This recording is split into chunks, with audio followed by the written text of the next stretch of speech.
ทักทายสบายดีเพื่อนๆทุกคนที่รับชมและติดตามเลยมาก่อนอื่นกาค่อยขอขอบคุณทุกกำลังใจทุกคอมเมนต์ถือว่าทุกกำลังใจทุกให้ใจทุกคนเนาะที่รับชมและติดตามค่อยเป็นเลยมาเพื่อนเก่าและเพื่อนใหม่เนาะมื้อนี้กาค่อยบ่มีหยังมาพากเนาะมีแต่คลิปทุกคนนะคลิปสายวิดีโอนี่แหละเนาะมื้อนี้ค่อยสิพาทุกคนไปหาเห็ดทุกคนนะ ฟ้าหลังฝนตกว่านนี้หาเห็ดมันสิได้บ่หรือบ่ได้เนาะไปหาเห็ดกะดูเห็ดตามโคนเนาะตามโคนไม้ทุกคนเลยไปกับภรรยาเนาะมีเห็ดหยังก็เอา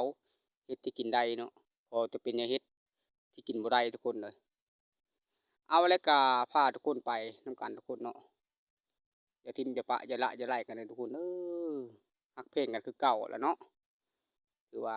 เจ้าฮักคอยฮักเจ้าทุกคนเลยอย่าลืมกันก็แล้วกันเนาะมึงบ่ทันนะก็อย่าว่ากันทุกคนบางที่คลิปเจ้าปล่อยไปคอยเบิ่งบ่ทันก็ส้มบ่ทันก็อย่าว่ากันทุกคนเวลาก็คือว่าแล้วเนาะคอยเป็นคนเสาไห้ซาโซนบางครั้งก็มาให้มาโซนเน็ตก็สัญญาณเน็ตก็บ่มีแน่เนาะทุกคนเนาะเอาแล้วก็พาทุกคนไปหาเฮ็ดก่อนทุกคนเลยเนาะอันนี้ก็ถือว่าภรรยาก็เพิ่นกำลังเก็บเฮ็ดอยู่เนาะเฮ็ดก็เป็นเฮ็ดแบบว่าเฮ็ดคนทุกคนเลยถือว่าประมาณนี้ทุกคนเลยยังอ่อนดีทุกคนเนาะถือว่าเฮ็ดนี่ก็ทุกคนแต่อย่าสร้างกินเนาะบางบ่อนก็แบบว่าค่อยก็บ่จะว่าเนาะมันกินบ่ได้ทุกคนว่าง่ายซะเมาว่าง่ายซะเนาะบางบ่อนก็กินได้ทุกคนเลยหาก็ตามส่วนมันทุกคนเลยโอ้หลายทุกคนเยอะแยะทุกคนมาทุกคนมาเอานำกันแต่ว่าเลือกเอาได้แต่ตัวอ่อนทุกคนเลยตัวมันเข่งกะมันเข่งมันแก่ละเอาบ่ได้ทุกคนไม่ได้วะเฮ็ดเขาเอิ้นว่าเฮ็ดหูลิงทุกคนเลยเฮ็ดคนมันก็หลายคนเว้าเนาะค่อยก็บ่จังได้สิว่านำเขาเจ้าว่านั่นแหละก็ว่านำเขาเจ้าเนาะหาก็ได้เนาะเดี๋ยวทุกคนเดี๋ยวมันก็อาจจะหลายเนาะเอามื้อนึงมาแกงทุกคนเลยยำแจ่วนึงก็ได้เนาะ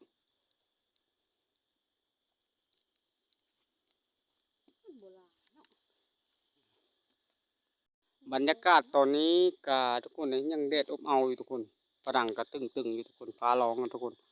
บรรยากาศแต่ว่าค่อยกลับมาอยู่ในกลางโซนมันคือเก่าทุกคนเลยมาเฮ็ดทุกคนมันแต่ว่าบริเฮ็ดกินอยู่บริเฮ็ดกินอยู่เถียงคน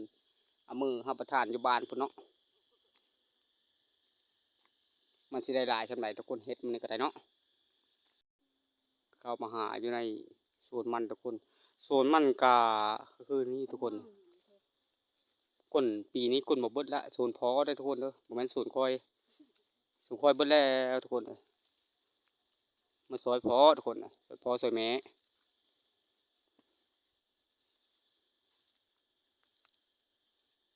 เวลามันเบิดก่อนทุกคนเลยมันบ่ทันได้เบิดแต่เวลามันจะเข้าฤดูดำไห้ดำหน้าละเนาะชีวิตชาวไร่ชาวสวนก็ประมาณนี้แหละทุกคนเนาะ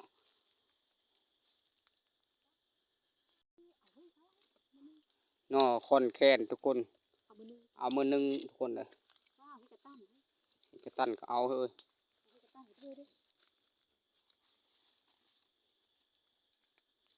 นอคอนแคนเพิ่นว่าอะไรเงี้ยเอาเห็ดกระตันทุกคนเลยเห็ดก็คือเว้าแล้วเนาะมีหลายอย่างเห็ดแต่สูงระยะนี้แหละเห็ดดินแหละบ่ทันได้บ่ทันได้ออกคนบ่ทันได้ปุ้งเนาะเอามาเลยเถอะเอาเลยล่ะสารทุกคนสารนี้มีประโยชน์ทุกคนนะกินแก้ไอก็ได้ทุกคนอยู่เป็นยาสมุนไพรว่างั้นซะ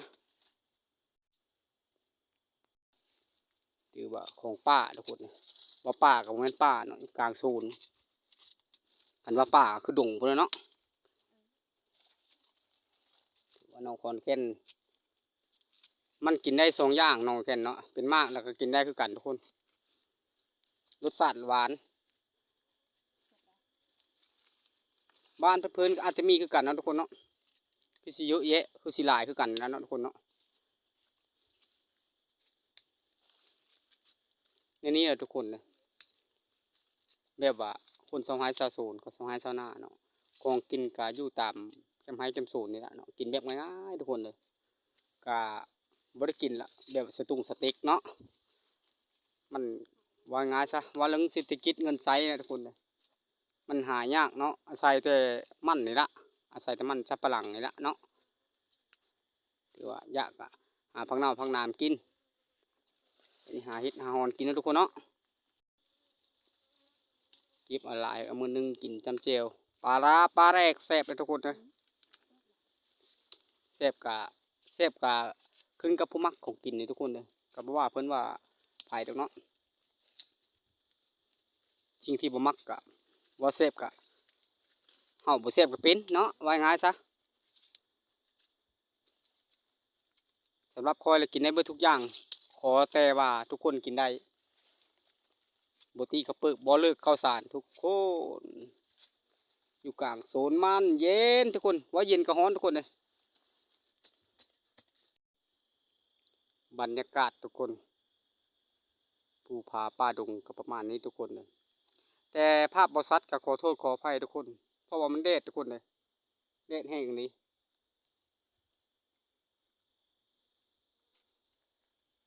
เอาไปหาเห็ดนำกันทุกคนหาเห็ดนี่หาซานนี่หาน้องคนเกณฑ์อันใดเป็นกินแล้วเอาได้ว่าง่ายซะเนาะอันใดรับประทานได้เอาโลดเนาะโอ้เห็ดกระตันเฮ้ยเอามาเห็ดกระตันเฮ้ยเด้นี่เฮ้ยงามเนาะงามดีทุกคนบานนะฝนตกแต่ว่ารู้เห็ดกระตันนี่กะมันมี2ชนิดทุกคนชนิดอ่อนชนิดแข็งๆนิดนึงเนาะแต่ว่าชนิดนี้แซ่บทุกคนเลยชนิดนึงก็แซ่บคือเดียวเนาะถือว่าประมาณนี้ทุกคนเลยบ้านเพื่อนๆก็คือสิมีคือกันทุกคนเนาะก็ว่าไปอย่างนั้นเนาะทุกคนกุกซานทุกคนประมาณนี้กุกซานกัน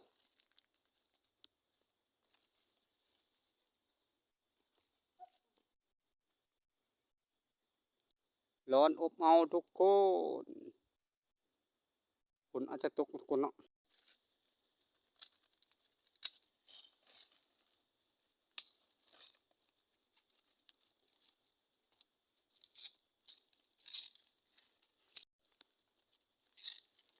งามเลยสวยมากทุกคนเนาะคอนแกนไปทาเขาดูนี่เอาตังกระสุนก็ได้แต่ร้อนทุกคนร้อนเอาดีมาก็มานำภรรยาคือเก่าคุณเศร้าให้เศร้าสวนกับประมาณนี้เนาะเจอแล้วทุกคนเห็ดกระตันสวยมากทุกคนอยู่พื้นทุกคนเลยอยู่พื้นไม้เป็นว่าเนาะก็ประมาณนี้ทุกคนเมื่อกะทำความสะอาดก็กินได้ง่ายๆทุกคนเนาะเฮ้ย